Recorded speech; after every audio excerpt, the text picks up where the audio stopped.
no surprises on the QE or the rates, but do you think the bank will ease further in the new year, and if so, when? Well, I think its preferred approach from now on is to ease, if you like, via the funding for lending scheme. I mean, there are some initial signs that that's successful in the data that was published this week. It's very early days. I don't think they'll do more QE because I think that the inflation outlook is proving a little bit stickier than they were expecting, and that will keep them on hold with regards to that.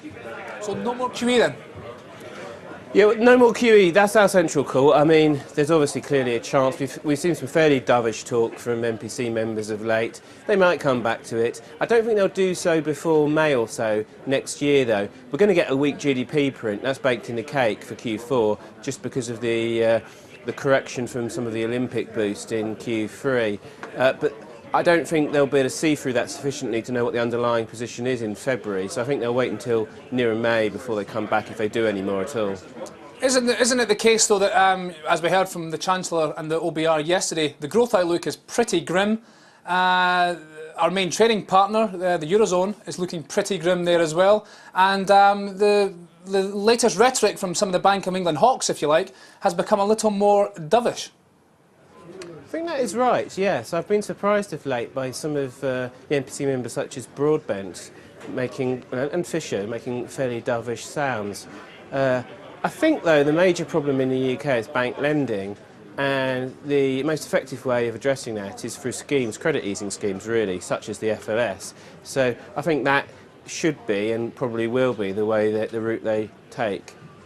What about the UK's AAA rating? I mean, there's a lot of speculation in the press that it may be stripped by one or more of the major ratings agencies in the next few months. Do you think that will happen? And even if it does it matter? Well, I think it's looking increasingly likely that one of the two that's currently got us on negative outlook will go for the downgrade. I mean, when you step back and think of all these advanced Western economies with spiralling healthcare costs and pension costs, none of them probably really deserve to be AAA, and really it's the sequencing that really matters in terms of who goes first, etc. So I think, yes, the reduction in trend growth in the UK is probably enough to tip some of them over the edge. And downgrades, does it matter?